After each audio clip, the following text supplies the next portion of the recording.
ನಮಸ್ಕಾರ ರೀ ಎಲ್ಲರಿಗೂ. Welcome back to Guruji tech blogs Kannada. ಮತ್ತೊಂದು ಹೊಸ ವಿಡಿಯೋಗೆ ನಿಮಗೆಲ್ಲರಿಗೂ ಸ್ವಾಗತ.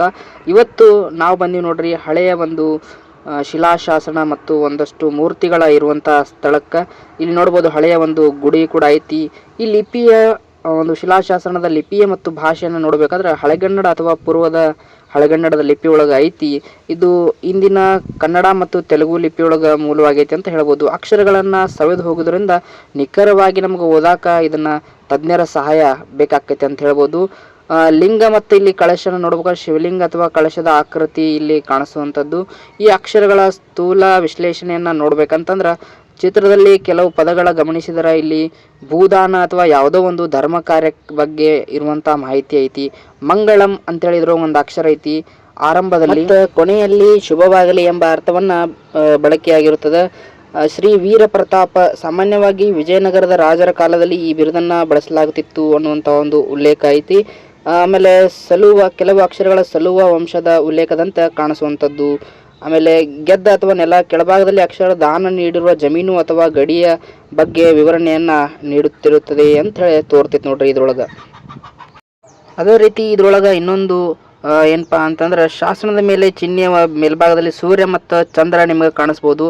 ಅರ್ಧ ಚಂದ್ರ ಮತ್ತು ಸೂರ್ಯ ಅಂತಂದ್ರೆ ಯಾವಾಗಿನ ಮಠ ಸೂರ್ಯ ಮತ್ತು ಚಂದ್ರ ಇರುತ್ತಾರೋ ಆವಾಗಿನವರೆಗೂ ಈ ದಾನವು ಶಾಶ್ವತವಾಗಿ ಇರ್ತೈತಿ ಅನ್ನುವಂಥ ಒಂದು ಅರ್ಥವನ್ನ ಕೊಡ್ತೈತಿ. ಅದೇ ರೀತಿ ಇಲ್ಲಿ ಶಾಸನದ ಒಟ್ಟು ಅರ್ಥ ನಿಮಗೆ ಹೇಳಬೇಕು ಅಂದ್ರೆ ಹಳೆಯ ಕಾಲದ ಇಂಥ ಶಾಸನಗಳನ್ನು ಹೆಚ್ಚಾಗಿ ಕೆಳಗಿನ ಕಾರಣಗಳಿಂದ ಅಂತಂದ್ರೆ ದಾನದ ಒಂದು ದೇವಸ್ಥಾನಕ್ಕೋ ಅಥವಾ ಬ್ರಾಹ್ಮಣರಿಗೋ ಭೂಮಿಯನ್ನು ದಾನ ನೀಡಿದಾಗ ಅಥವಾ ವೀರಗಲ್ಲು, ಯುದ್ಧನ ಮಡಿದ ವೀರರ ಸ್ಮರಣೆಗಾಗಿ ಅಥವಾ ಗಡಿ ಶಾಸನ, ಯಾವುದೋ ಒಂದು ಊರಿನ ಗಡಿ ಆಗಿರ್ಬೋದು ಅಥವಾ ದಾನಕ್ಕೆ ಏನಾದರೂ ಒಂದು ಜಾಗವನ್ನು ಕೊಟ್ಟಿದ್ರೆ ಆವಾಗ ಲೆಕ್ಕಪತ್ರ ಅಥವಾ ಪತ್ರಗಳು ಇರಲಿಲ್ಲ.